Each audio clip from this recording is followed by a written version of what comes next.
கர்த்தருடைய பரிசுத்த நாமத்துக்கு மகிமை உண்டாகட்டும். இந்த லைவ் வீடியோ வழியாக உங்களை பார்க்கிறதுல நான் மிக்க மகிழ்ச்சி அடைகிறேன். It gives me a great joy to see you all through this live video. Hallelujah.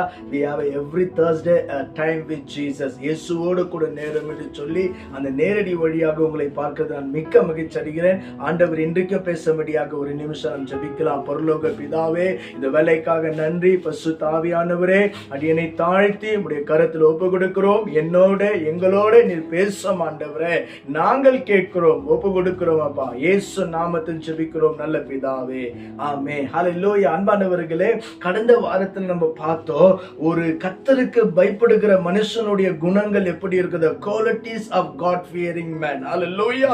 கர்த்தருக்கு பயப்படுகிற மனுஷனுடைய குணங்கள் எப்படி இருக்கும் என்று பரிசுத்த வேதத்திலிருந்து பல வார்த்தைகள் இருக்கிறது. அது உங்களுடைய புரோஜனத்துக்காக போன வாரம் 5 காரியங்களை நான் உங்களுக்கு சொன்னேன். இன்றைக்கும் அன்பானவர்களே, வேதத்தை ஆராயும் போதோ சில காரியங்களே ஆவியானவர் எனக்கு கற்றுக் கொடுத்தார். உங்களோட கூட நான் பகிர்ந்து இன்றைக்கும் ஒரு 5 காரியங்கள் நாங்கள் சொல்ல ஆசைப்படுகிறேன். ஹல்லேலூயா. நம்பர் 1, முதலாவதாக நல்லா கவனிங்க அன்பானவர்களே.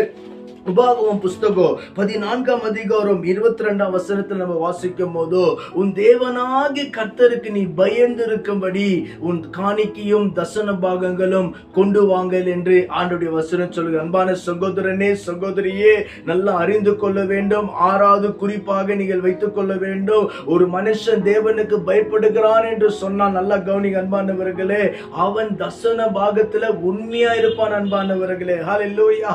அவன் காணிக்கையில உண்மையா இருப்பான். இன்றைக்கு நிறைய ஜனங்க பாருங்க, கர்த்தருக்கு பயப்படுகிறேன்னு சொல்றாங்க, கர்த்தருக்கு பயப்படுகிற வாழ்க்கையில இருக்கிறேன்னு சொல்றாங்க. ஆனா நிறைய கிறிஸ்தவர்கள் தவறு செய்கிற இடத்தறீங்களா? இந்த காணிக்கை தசன பாகம் வேதத்துல சொல்லப்படுகிறது. உங்கள் காணிக்கைகளையும் தசன பாகம், காணிக்கை வேறு தசன பாகம் வேறு. தசன பாகம் என்றது நமக்கு கொடுத்த ஆசீர்வாதத்திலே தேவனுக்கு ஒரு பங்கு கொடுக்கிறது தான் தசன பாகம் அன்பானவர்களே. பழைய ஏற்பாட்டுல 10ல் 1 பங்கு அன்பானவர்கள். ஆனா புதிய ஏற்பாட்டுல பைபிள் சொல்லுங்க, உற்சாகமாய் கொடுக்கிற இடத்தில் தேவன் பிரியமா இருக்கிறார். எனவே நீங்கள் அறிந்து கொள்ள வேண்டும், முழு வேதத்திலேயே ஆண்டவர் ஒரே இடத்துல தான் சொன்னாரு, என்னை சோதித்து பாருங்க. ஹல்லேலூயா. Test me. ஹல்லேலூயா. உங்கள் காணிக்கை கொடுத்து சோதித்து பாருங்க, நான் உங்களை வானம் திறந்து ஆசீர்வதிப்பேன் என்று சொல்றார். இன்றைக்கு நிறைய பேர் நினைச்சுக்கிற காரியம் என்ன, நான் அந்த பாஸ்டருக்கு தானே காணிக்கை கொடுக்கிறேன், அந்த சபைக்கு தானே தசன பாகம் கொடுக்கிறேன், அந்த ஊழியக்காரருக்கு தானே சொல்றேன். சிஸ்டர், பிரதர், அப்படி அல்ல. நீங்க கொடுக்கிற தசன பாகம் மனுஷனுக்கு அல்ல, ஊழியக்காருக்கு அல்ல, நீங்க கொடுக்கிறது தேவனுக்கு என்று பைபிள் சொல்லுகிறது. ஹல்லேலூயா. நாம் அறிஞ்சு கொள்ள வேண்டிய, நீங்க நிறைய பேர் ஜனங்களை பார்த்து இது பண்றாங்க.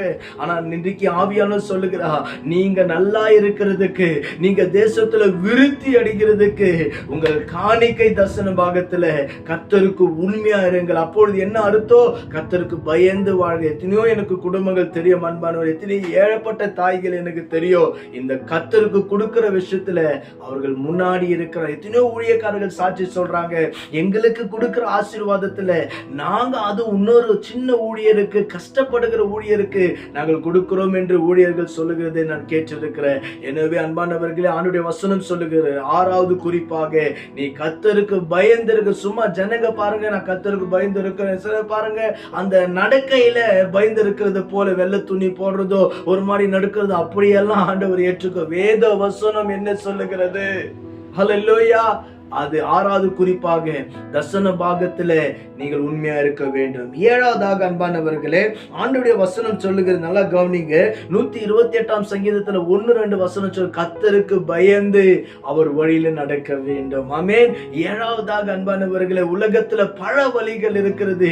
நீதிமொழி 28ஆம் அதிகாரத்துல பாருங்க, 24ஆம் அதிகாரத்துல பாருங்க, மனுஷனுக்கு தோன்றுகிற வழிகள் பல வழிகள். There is many ways in this world. Hallelujah. We can live as we like. நம்ம எப்படி நினைக்கிற பிரகாரமாய் வாழலாம். ஆனா அதெல்லாம் தேவனுடைய வழிகள் அல்ல. ஹல்லேலூயா.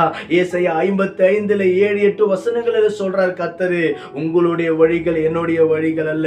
நீதிமொழி 16:7 சொல்றாரு, ஒரு மனுஷனுடைய வழி நல்லா கவனிங்க அன்பானவர்கள், ஆவியானவர் பேசுகிறது நான் சொல்லுகிறேன், ஒரு மனுஷனுடைய வழி தான் அவன் நல்லா இருக்கிறதுக்கும் உயர்வதுக்கும் காரணமா இருக்கிறது. ஆமென். உங்களுடைய வழி எப்படி இருக்குது யோசித்து பாருங்க. நீங்க தேவனுடைய வழியில் இருக்கிறீங்களா, உங்களுடைய வழியில் இருக்கிறீங்களா என்பதை யோசித்து பார்க்கணும். அந்த வழி எதை காட்டுகிறதுனா நம்முடைய வாழ்க்கையை காட்டுகிறது. அன்பானவர்கள், the way represents our life, நம்முடைய வாழ்க்கையின் வழி, நம்முடைய வாழ்க்கை நடத்தின் வழியா இருக்கிறது.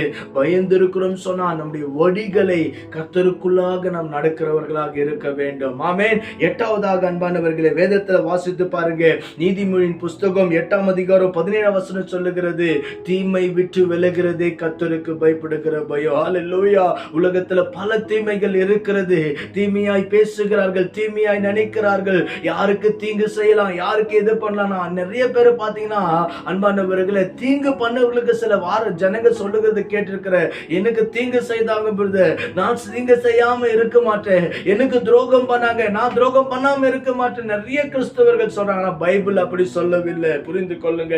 ரோமர் 12ஆம் அதிகாரத்துல கடைசி 2 வசனத்தை வாசித்து பாருங்க.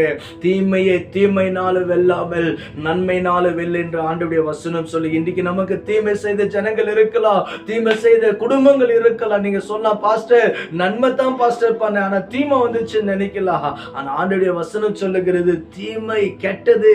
அந்த தீமை என்ற வார்த்தை என்று சொன்னால் பிசாசுக்குரிய காரியங்களிலிருந்து நாம் விலக வேண்டும். அன்பான, உலகத்துல பல தீமைகள், இந்த காலத்துல தீமையை தேடி நம்ம போகவே அவசியம் இல்லை.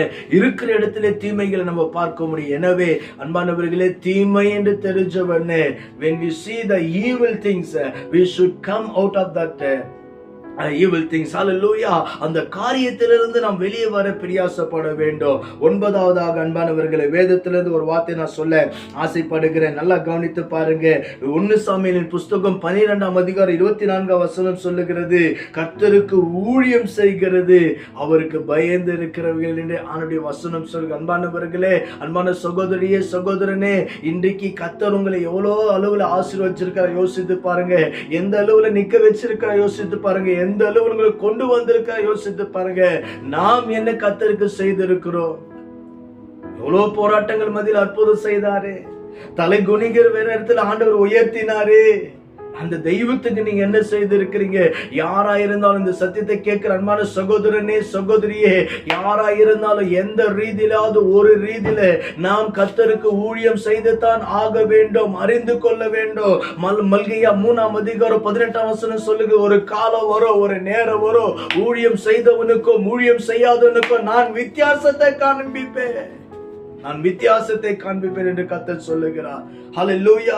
எனவே நாம் அறிந்து நாம் செயல்பட வேண்டும். கடைசியாக 10வது அன்பானவர்களே, உபாகமம் புத்தகம் 17ஆம் அதிகாரம் 19-20 வசனங்களில் பார்க்கும் போதோ, கர்த்தருக்கு பயந்திருக்கிறவன் அவருடைய சத்தத்தை கேட்பான், அவருடைய சத்தத்துக்கு கீழ்ப்படிய. ரொம்ப முக்கியமானது அன்பானவர்களே. அநேகர்கள் ஜெபிக்கிறார்கள், அவருடைய ஜெபம் கேட்கப்படாததுக்கு ஒரு காரணம் என்ன தெரியுமா?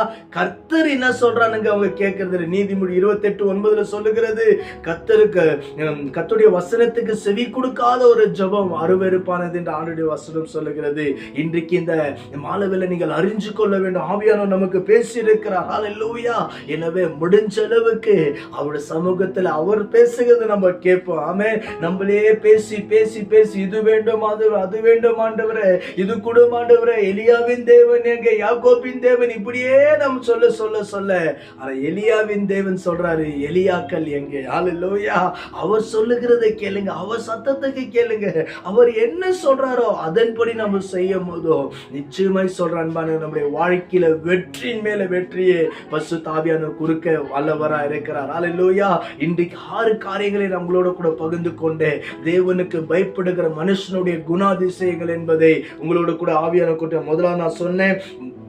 தசன பாகத்துல நாம் உண்மையா இருக்க வேண்டும். 2வது அவருடைய வழியில நடக்க நாம் உண்மையா இருக்க வேண்டும். 3வது தீமை விட்டு விலகுறவர்களா இருக்க வேண்டும். 4வது அன்பானவர்களே, அவருடைய வசனத்துக்கு நாம் கீழ்ப்படுகிறவர்களா இருக்க வேண்டும். ஹல்லேலூயா. 5வது அவருக்கு சேவை செய்கிறவர்களாக நாம் இருக்க வேண்டும். ஆமென். கர்த்தருக்கு பயந்து வாழுங்க. இந்த பூமியில ஒரு வாழ்க்கைத்தான் ஒவ்வொரு நாளும் சொல்லுங்க, ஆண்டவரே உமக்கு பயப்படுகிற பயத்தை கொடுங்க. ஹல்லேலூயா. ஆண்டவருக்கு பயந்து வாழ்கிற சிறியவர்களையோ பெரியவர்களையோ குடும்பங்களையும் அவர் ஆசீர்வதிக்கிறார் என்று 115 சங்கீதத்துல 12 வசனத்துல சொல்லப்படுகிறது. எனவே கர்த்தருக்கு பயப்படுவோம். அவரோட மிகுந்த ஆசீர்வாதத்தை தேவன் நமக்கும் நம்ம சங்கதிக்கு கொடுக்க வல்லவராய் இருக்கிறார். கண்களை மூடி நாம் ஜெபிக்கலாம். ஹல்லேலூயா.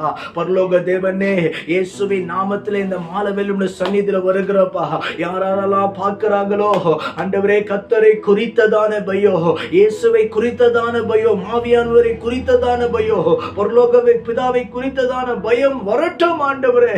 இந்த காலத்துல பயம் இல்லாம வாழ்றாங்கப்பா, இஷ்டம் போல வாழ்றாங்கப்பா, மன போன போக்குல வாழ்றாங்கப்பா.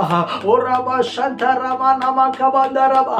ஆவியானவரே, ஆவியானவரே, எங்க ஜனங்களை சந்திப்பீராக, எங்க ஜனங்களை சந்திப்பீராக, தேவனே சந்திப்பீராக ஆண்டவரே. இந்த ஒரு வாழ்க்கை ஆண்டவரே கர்த்தருக்கு பயந்தப்பா, ஜனங்களுக்கு கொடுக்க வேண்டிய மரியாதை, ஜனங்களை நேசிக்கக்கூடிய தன்மை ஆண்டவரே, இப்படியெல்லாம் எங்களுக்கு கற்றுக் கொடுத்தீங்களே சாமி, உமக்கு நாங்கள் கோடி நன்றி செலுத்துகிறோம். எங்களுக்கு கொடுத்த ஆசீர்வாதத்துல ஆண்டவரே, ஆண்டவரே நாங்கள் அதுல உண்மையா இருக்கப்பா, எங்களுக்கு கிருபை தாங்க, கிருபை தாங்க, கிருபை தாங்க ஆண்டவரே. தாழ்த்தி ஒப்பு கொடுக்கிற பார்க்கிற ஆண்டவரே, இந்த செய்தியை பார்க்கிற கேட்கிற ஒவ்வொருவரையும் ஆசீர்வதியும், ஒவ்வொரு குடும்பத்தையும் ஆசீர்வதிங்கப்பா, ஆசீர்வதிங்கப்பா. உங்க நாமத்துக்கே மகிமை உண்டாகட்டும். இயேசுவின் நாமத்தில் ஜெபிக்கிறோம் நல்ல பிதாவே, ஆமென். ஹல்லேலூயா. அன்பானவர்களே, இந்த செய்தியானது உங்களுக்கு பிரயோஜனமா இருக்கும் என்று சொன்னால் இப்படி யூடியூப் சேனல்ல அரைஸ் ஜோஷுவா காஸ்பல் மினிஸ்ட்ரி என்ற யூடியூப் சேனல்ல பாருங்க, ஷேர் பண்ணுங்க, சப்ஸ்கிரைப் பண்ணுங்க. கர்த்தருடைய கரம் உங்களோடு இருப்பதாக. God bless you all. Hallelujah.